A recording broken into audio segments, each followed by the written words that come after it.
dari dan untuk orang yang pernah mengalami penyakit kusta.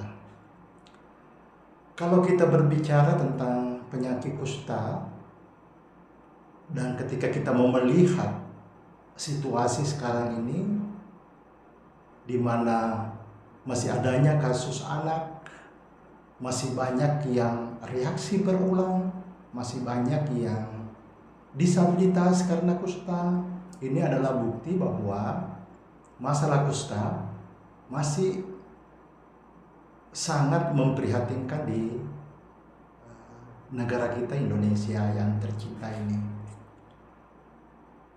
Menurut saya bahwa ada 3 hal yang menyebabkan kenapa masalah kusta ini kita belum bisa menyelesaikan. Karena pertama, adanya pemahaman yang keliru sehingga menimbulkan stigmatisasi, menimbulkan ketakutan yang berlebihan, sehingga banyak orang yang mengalami penyakit kusta lebih cenderung menyembunyikan diri atau bahkan disembunyikan oleh keluarganya karena malu untuk diketahui sedang mengalami penyakit kusta. Kedua, pengobatan yang efektif.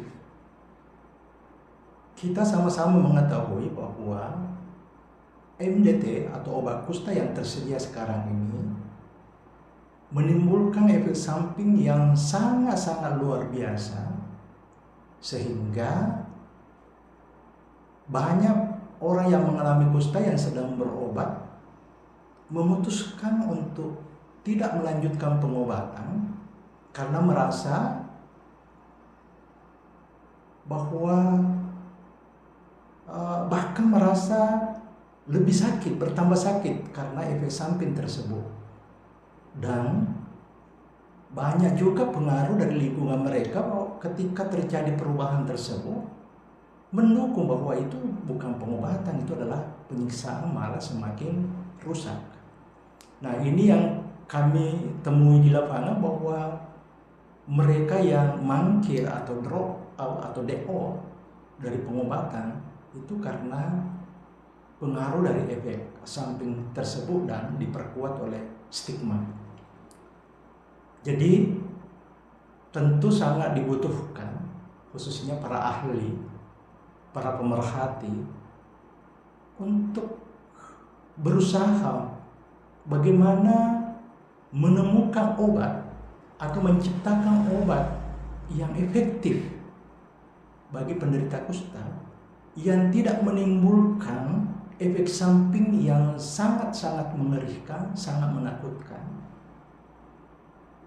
Dan juga obat MDT, sebagian penderita yang mengkonsumsinya merasa tersiksa pada saat meminum, rasa lemas, merasa sangat tidak berdaya. Ini banyak cerita juga dari teman-teman yang mengalami situasi tersebut. Hal yang memang menjadi pertanyaan buat saya sebagai orang yang pernah mengalami kusta. Saya menderita kusta sejak kecil dan sudah 30 tahun lebih yang lalu saya konsumsi obat dan obat tidak berubah, masih sama sampai sekarang ini, yaitu DDS, Lamprin, dan Rifampicin. Nah, tentu sangat dibutuhkan sekali lagi bahwa ada terobosan, ada penemuan baru untuk menciptakan obat yang lebih efektif buat penderita kusta. Hal ketiga adalah reaksi. Banyak saudara kami yang setelah pengobatan itu mengalami reaksi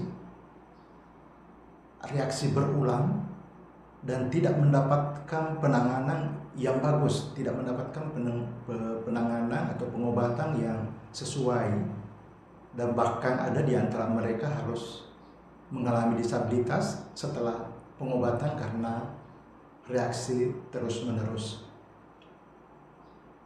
Nah, penanganan reaksi ini juga tentu sangat dibutuhkan para ahli agar dapat menemukan bagaimana menanggulangi atau menyembuhkan reaksi ini, supaya tidak ada lagi orang yang menderita kusta mengalami penderitaan yang berkelanjutan karena reaksi terus-menerus. Ini sangat penting untuk dicarikan solusi, karena ya saya sendiri yang menyaksikan begitu banyak dampingannya kami yang mengalami reaksi terus-menerus, bahkan beberapa di antara mereka yang masih muda tapi harus meninggalkan dunia lebih awal karena sakit terus-menerus, dan tentu juga diperparah oleh situasinya yang reaksi. Jadi menurut saya 3 hal tersebut yang menjadi penghambat utama mengapa kita belum bisa terbebas dari masalah penyakit kusta. Dan saat sekarang ini juga menjadi perhatian saya sebagai orang yang pernah mengalami kusta dan pernah menikmati layanan tersebut, yaitu rehabilitasi medik. Hampir sudah tidak ada lagi di Indonesia yang melakukan hal tersebut, yaitu operasi rekonstruksi, operasi bagaimana supaya jari-jari yang titik bisa sedikit dimodifikasi dan dapat berfungsi, meskipun memang tidak kembali normal, tapi setidaknya sangat membantu bagi mereka yang tangan kiting atau kaki dropwood atau mata yang lakotamus itu, kalau sudah dioperasi itu sangat membantu dia untuk meneruskan hidupnya. Saya kenapa mengatakan demikian? Karena saya mengalaminya dulu. Jari-jari saya sama sekali tidak bisa berfungsi, dan setelah dioperasi rekonstruksi, syukur sekarang bisa berfungsi meskipun memang tidak kembali normal, tapi setidaknya bisa pegang gelas, bisa memegang sesuatu dibandingkan dengan sebelumnya. Nah, ya sangat-sangat dibutuhkan perhatian lebih banyak orang lagi, lebih banyak pihak lagi untuk bagaimana agar permasalahan penyakit kusta ini kita bisa tuntaskan, kita bisa selesaikan bersama.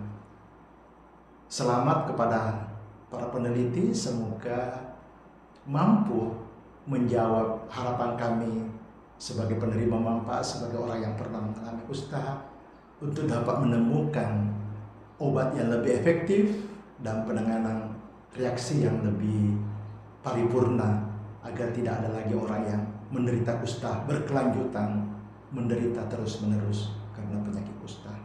Terima kasih. Wassalam.